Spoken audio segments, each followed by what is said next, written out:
At the time of me making this video, the world's richest black man is Mr. Robert F. Smith. And he's actually stated to be the richest black man in the history of America, which is pretty cool, right? And if you haven't heard of him, he's the gentleman who actually paid off, I think it was 2019, the whole entire class at Morehouse. He paid off their entire student loan. So that makes you probably a little bit more familiar with him if you're not familiar.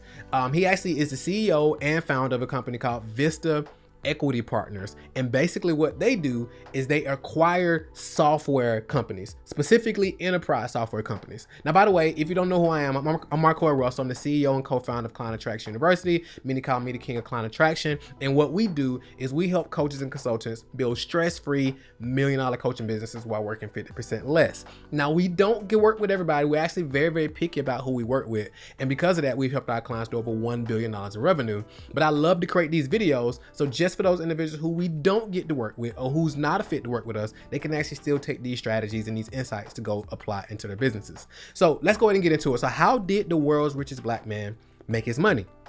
Well, as I stated, he actually specifically acquires software companies, software companies specifically. So what does that got to do with you and how you can implement that? Well, basically, if you look back a little bit, basically Mr. Robert F. Smith, he actually, when he went to college, and while he was in college, he went from college and then he went to work in Wall Street, and then he ended up working for Kraft, and then he ended up coming with this cool technology where he actually helped the company when they was producing coffee. So their coffee filtration system that he helped create, because of his engineering background, he helped them save a bit of revenue.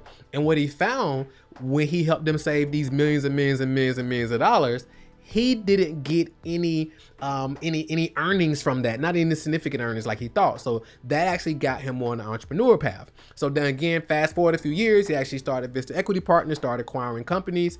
And the biggest thing I want you to take from this as an entrepreneur or as an aspiring entrepreneur or coaching business or whatever type of business you have is the power of niching down. Because while Mr. Robert F. Smith really understands business at a high level, and I'm pretty sure he could actually go in and help grow and scale any type of businesses, he specifically chose software companies. So that's niching, right? And I always, when we work with clients, I always say, hey, pick a niche, right?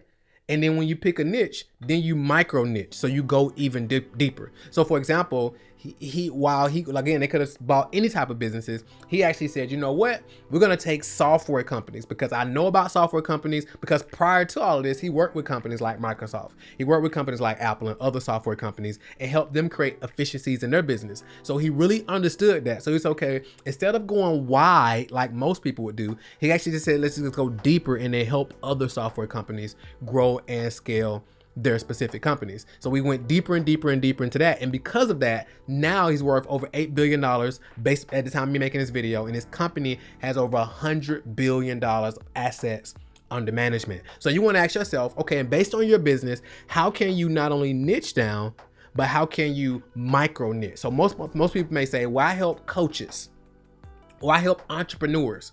So niching down may be coaches, or a micro niche may be women coaches, or even micro niche even more, maybe black women coaches. Or you may say, okay, I help e-commerce businesses. Micro niche would be, I specifically help e-commerce businesses who use Shopify. So think about that as it relates to your business. Are you micro niched enough? Because the beautiful thing is, when you niche down and you micro niche, you can actually charge more. People are going to see you more of a specialist, and people want to do business with specialists. So think about it think about that right now, and think about how you can actually implement that immediately. And I'm looking forward to hearing your success story from this one insight, because I promise you this can totally change the game in your business from a revenue standpoint, and the amount of free time that you have, and the amount of impact that you have as well. Thank you so much for watching this video. If you want to know more about attracting ready-to-buy clients to your business consistently while enjoying predictable profits and avoiding a revenue roller coaster, watch this video right now and subscribe to the channel.